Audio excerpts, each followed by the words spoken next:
Meanwhile, Percy was enjoying his time being the controller, while Sir Topham Hatt was trying to find his voice. He was having a wonderful time. He was pleased with himself. James wasn't. Everyone was laughing at his new Bumblebee livery, and everywhere he went, all the engines and passengers, children, bum bridges, all laughed at him. This made him even crosser. And it made him even more cross was that some trucks were laughing at James's Bumblebee paintwork too at the calling plant. What's this stripy bee? We want a proper engine, not a bumblebee, monster. And they laughed even harder. James was even crosser, even when he left the coaling plant. He soon left the coaling plant. He hoped he didn't run into anyone else. Well, at least that's what he thinks. Later, Percy was heading back to Tibbet's sheds when he saw James, feeling miserable. "What's wrong, James?" "I don't want to be a bumblebee. Nobody knows who I am anymore," said James. "Why?" Percy's answer soon came, then inspected, when the signalman came out of his signal box. The signalman was laughing at James's bumblebee paint too. "Are you carrying honey or something, James?" he laughed. James was so embarrassed. It was the final straw for him. He could not take it anymore.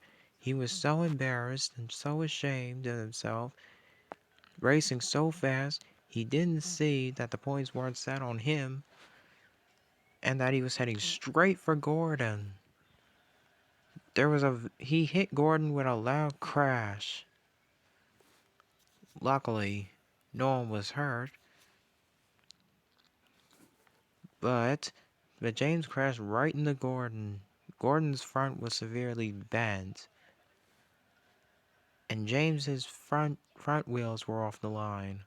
"Bust my buffers," said James. "Oh, the indignity," groaned Gordon. Then they heard Toby's bell. Toby was coming in very fast with the express.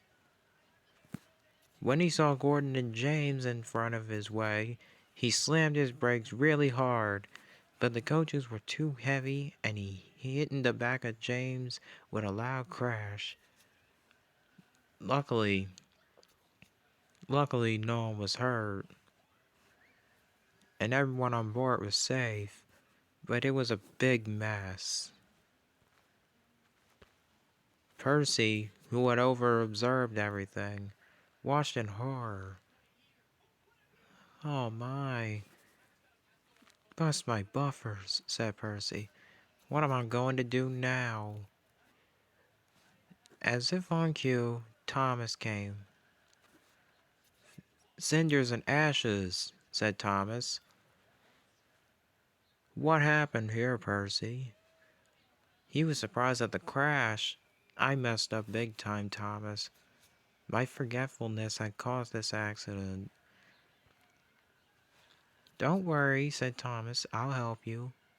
"You will?" said Percy. "Yes, that's what friends are for, after all. All you need to do is just trace your tracks." "Trace my tracks? You know, when you forget something, you have to remember it by tracing your tracks. And come on, I'll help you." "Thank you, Thomas," said Percy. And with that, Thomas helped Percy trace his tracks to fix all the problems. Rocky, Rocky was called to clear up the mess. The other end, Toby, James, and Gordon were all back on the rails.